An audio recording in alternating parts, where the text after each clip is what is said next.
वैसे इश्तियाक बेग है, लेकिन लोग हमको एरोज के नाम से जानते हैं।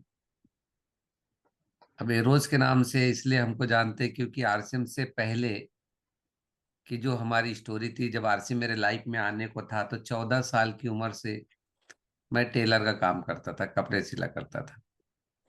और 14 साल की उम्र से टेलर का काम इसलिए करना पड़ा क्योंकि हमारी 3 बहन और एक भाई, यानी 3 बहनें हमको है और मैं अकेला हूँ घर का, जिसमें से किसी कारणों से मम्मी पापा मेरे पढ़े लिखे नहीं थे, गांव से थे, उत्तर प्रदेश प्रयागराज से 60 से 70 किलोमीटर दूर खागा एक तहसील है, वहां पे एक गांव है आरामपुर बसई।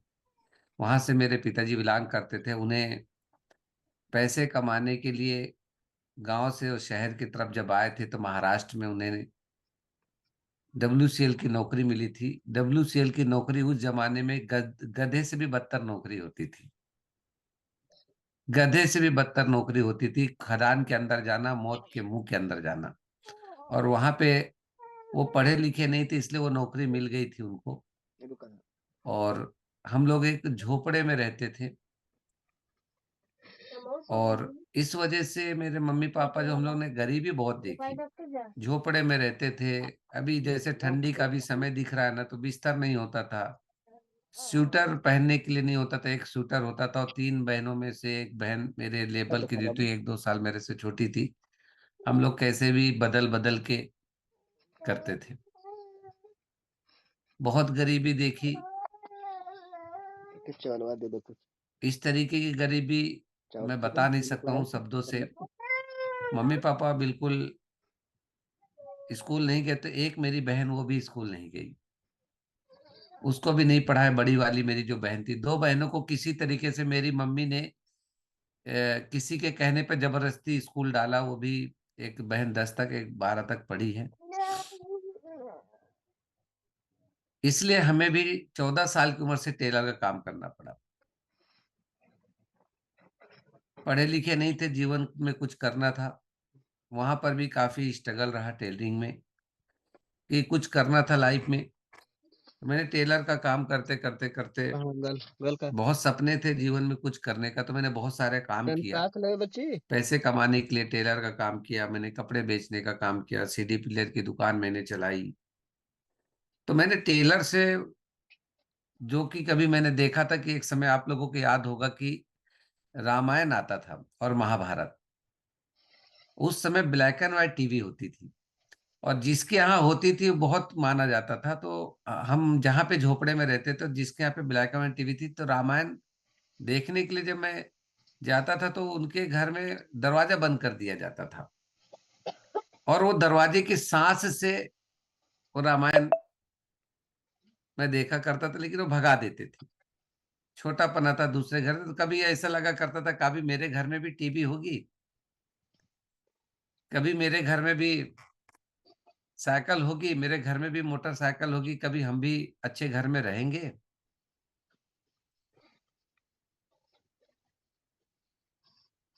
इस तरीके की लाइफ स्टाइल थी। लेकिन मेहनत की हमने, सिलाई का काम किया, मैंने सूरत में भी काम किया, मैंने बंबई में भी काम किया। फिर अपनी खुद की दुकान मैंने चलाई, और उस दुकान का नाम था Eros new fashion tailors, ladies and gents suit specialist. मैं 14 साल की उम्र में मास्टर बन गया। लोग कपड़े सिलाने आते, बोलते 14 साल की उम्र में भी ये कपड़ा सिल देगा, कपड़ा खराब कर देगा। लेकिन कहते हैं कि अगर आप किसी सही कामयाब व्यक्ति के पास में रहते तो कामयाब बनते। तो मैं जिस मास्टर के पास टेलर का काम सीखा था ना, वो कोई साधारण नहीं, तो उसका नाम था। उसके नाम के वजह से जब मैं सीखा तो बोले कि नहीं, ये इनका चेला है और ये कपड़ा इनके पास है। तो जो उसके पास 50 किलोमीटर दूर से, उस समय लोग मास्टर साहब बोलते थे, क्रेज था। टेलर का भी एक क्रेज था, मास्टर साहब बोलते थे लोग।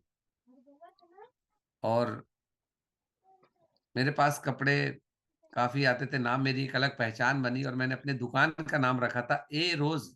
ए मतलब एक, रोज मीन्स गुलाब, एक गुलाब, यानी एक ही दुकान। बचपन से एक सपना था, अलग अपनी पहचान हो, अलग नाम हो। और सचमुच टेलर तो बहुत थे, लेकिन मेरी दुकान का नाम, मेरा काम अलग था, मेरी पहचान अलग थी।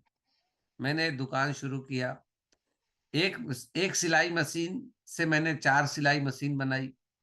मैं अकेले काम करता था, फिर 4 कारीगर मेरे दुकान में काम करने लग गए। फिर मैंने मेहनत मुशक्कत से, मेरे घर में टीवी नहीं थी, जो मेरा सपना था, मैंने टीवी लाई। मैंने कलर टीवी खरीदी थी, और सैमसंग की प्लानो, उस जमाने में 20,000 की टीवी थी वो। और सिलाई के बल पे मैंने जो काम किया, एक मोटरसाइकिल सेकंड हैंड खरीदी, घर के लोगों ने चिल्लाया। बजाज 4A चैंपियन करके मैंने मोटरसाइकिल खरीदी, और मैंने दूसरे के घर में रखा, चलाना नहीं आता था।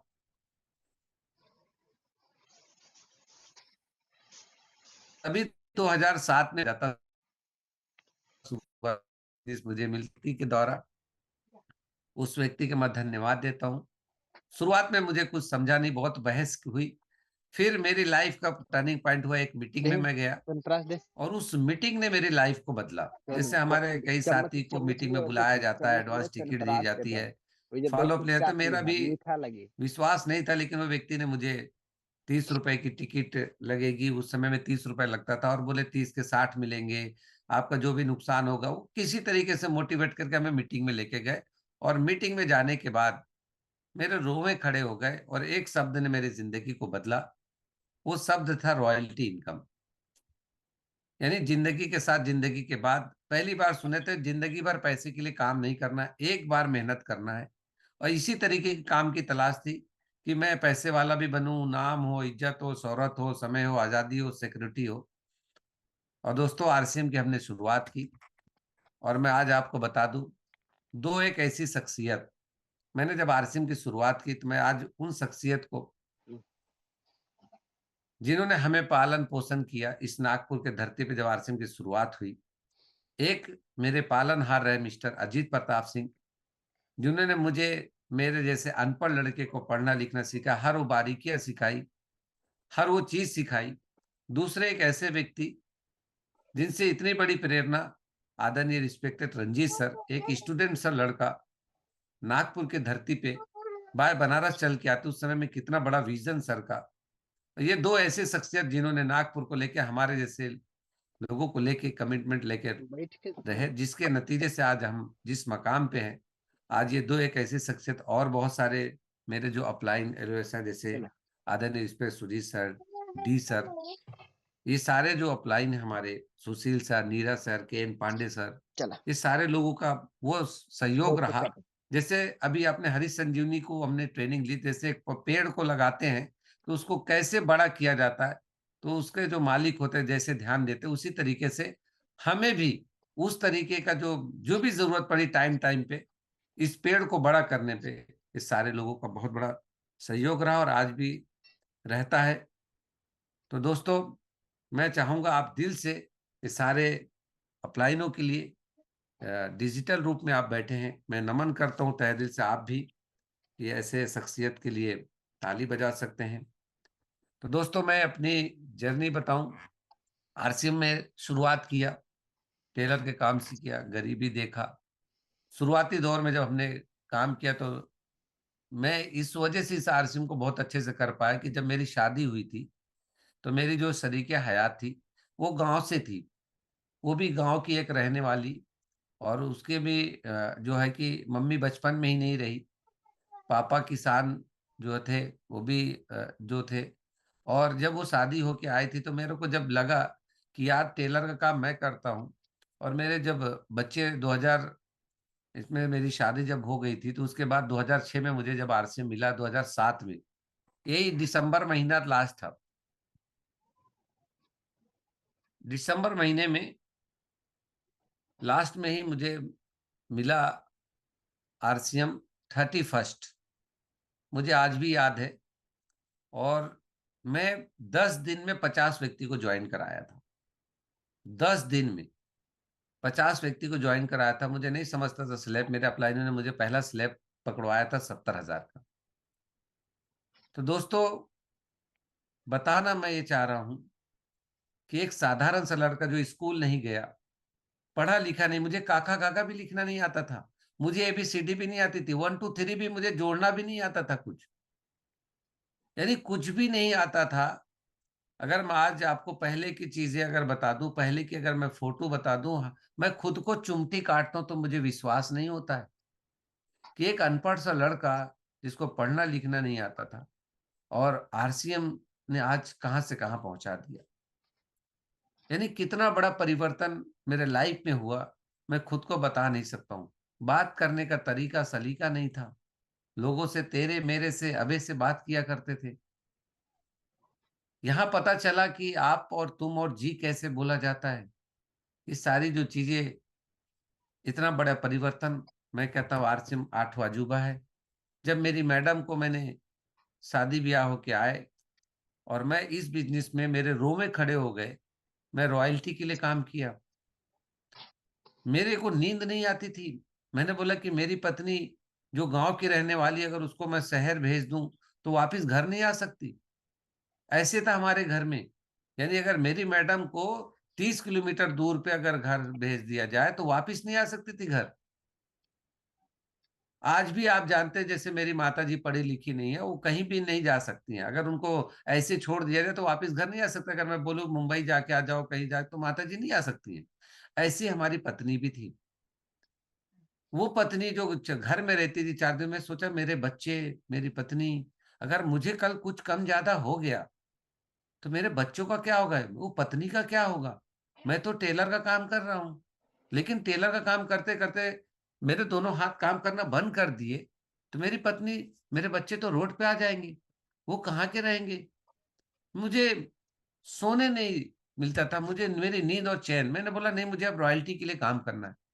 मैंने रात और दिन काम किया। मैं 250-250, 300-300 किलोमीटर, 500-500 किलोमीटर बाय मोटरसाइकिल गया। एक एक व्यक्ति के लिए गया। ठंडी को ठंडी नहीं देखा, बरसात को बरसात नहीं देखा। यानी ठंडी के दिनों में मैं कई ऐसे कपड़े के अलावा जो पेपर होते थे कई सारे यहाँ पे डाल लेता था। पैरों में पूरे लपेट लेते थे। यानी कुछ लगता ही नहीं था। बरसात में हम जब काम करते थे बैग लेके, तो दो दो पन्नियां, पैर में जूते होते थे, ऐसे लगता है एक जूता उस समय, जूते भी ऐसे होते थे कि ऐसा लगता था खराब हो जाएगा तो कहाँ से खरीदेंगे, वो उस तरीके का पैसा नहीं होता था। जूते में पैर ऊपर तक पन्नी बांध लेते थे, गीला ना हो। ऐसे बैग भर के जब निकलते थे पूरे टूल्स के साथ। लेकिन विजन क्लियर था कि रॉयल्टी के लिए काम करना है दोस्तों। और मैं काम करना शुरू किया। शुरुआती दौर में संघर्ष रहा। कभी ऐसा भी दिन देखे हमारे घर में खाने को नहीं था। मेरे को आज भी वो दिन याद है। मेरी छोटी वाली बच्ची पेट में थी और मेरे घर में मैडम जो है, उनको तो बहुत खाने का मन करता रहा होगा। सिर्फ चावल पे हमने दिन बिताए। घर में कोई आ जाए ऐसा लगता तो कोई घर में आ ही ना, हमारे घर में कोई आ जाएगा तो हम क्या खिलाएंगे क्या पिलाएंगे। जब हमारे अपलाइन आते थे तो मेरे घर में जब कुछ नहीं रहता तो मैडम मेरी आटा छुपा के रखा करती थी कि अपलाइन आ गए हैं तो किस तरीके से ये करना है। तो बहुत समय ऐसे भी हमने देखा। मेरी बच्ची पेट में थी, उसको हॉस्पिटल नहीं लेके गए। सरकारी हॉस्पिटल में 5 रुपए में मेरे तीनों बच्चे रहे। क्योंकि इस तरीके की हमने स्थिति देखी थी। लेकिन बचपन से खुददार थे, बहुत कुछ करना था। तो मेरे लाइफ में आरसीएम आया। और आरसीएम आने के बाद हमने जब काम किया दोस्तों, मैं आज आपको बता दूं, अगर आप खुद भी, मैं एक फोटो अगर आपको दिखाऊं मेरी पुरानी, तो आप हैरान हो जाएंगे देख के कि कितना बड़ा परिवर्तन हुआ है। और क्योंकि ये सिस्टम है, बोलते हैं कि जब तक आप अपने बारे में नहीं बताएंगे तो लोगों को पता कैसे चलेगा। अपने माथे पे तो नहीं लिखा है ना कि आरसीएम अपन कर और इतना बड़ा परिवर्तन हुआ। जब हम बताते हैं तब जाके पता चलता है लोगों को। तो दोस्तों मैं आपको वो फोटो भी दिखाऊंगा। मैं शेयर करता हूँ वो फोटो आपको कि पहले मैं क्या था, और उस फोटो से आपको पता चलेगा। स्क्रीन आ जाएगी तो बताइएगा।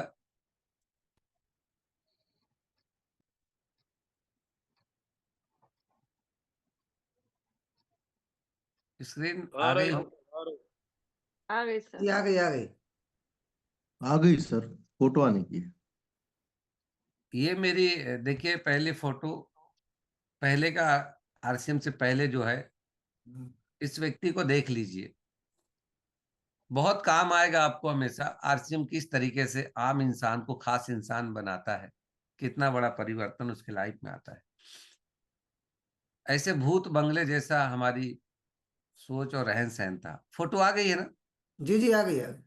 लेकिन देखिए, ये एक शख्सियत, आदरणीय यहाँ पे अजीत सर और रंजीत सर, मेरा बेटा छोटा सा, पहली कार मैं 2011 में आरसीएम से लिया, 2011 में, अल्टो K10, जिसकी एक मोटरसाइकिल की औकात नहीं थी। आज ये दो एक ऐसे शख्सियत हैं। ये मेरी पहली कार मैंने आरसीएम से लिया था 2011 में, और संघर्ष हमने जब किया, और ये मैंने कोरोना के टाइम पे ये कार हमने परचेज की, जब दुनिया की इनकम ठप थी। उस समय में आरसीएम से इनकम अप थी। उस समय में हमने ये टाटा नेक्सॉन कार बुक की। अगर आरसीएम को हटा दिया जाए तो मेरी औकात मुझे पता थी कि मैं कहाँ था, एक अनपढ़ लड़के के लिए। और आज तो परिवर्तन ऐसे थे, तो टेलर साहब का तो वजूद ही खत्म हो रहा है साहब। कितने लोग आज कपड़े नहीं, मैं किसी से पूछूंगा आप कपड़े कितने दिनों से नहीं सिलाए थे, तो आप पता चल जाएगा। आप अपने किसी बच्चों से पूछिए, पहले तो लोग एक घर में एक ही जैसे कपड़े पहनते थे पूरे, और पूरे परिवार को लेके जाते थे टेलर साहब के पास।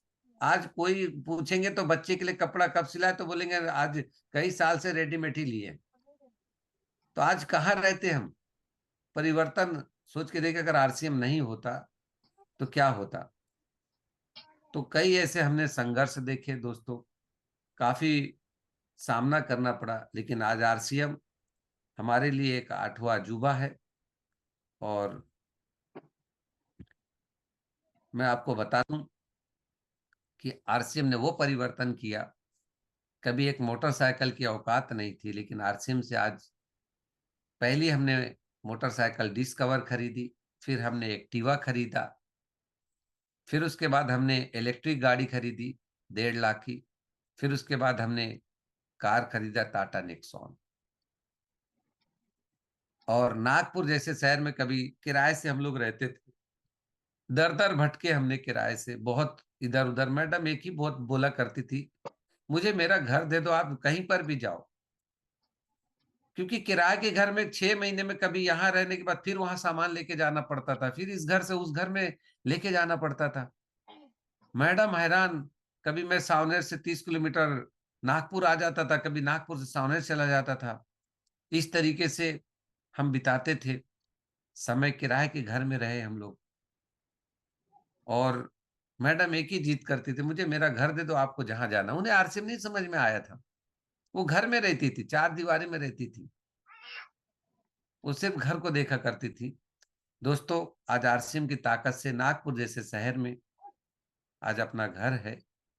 एक व्यक्ति का जो सपना होता है कि एक अच्छा सा घर हो, तो आज अपना खुद का घर है।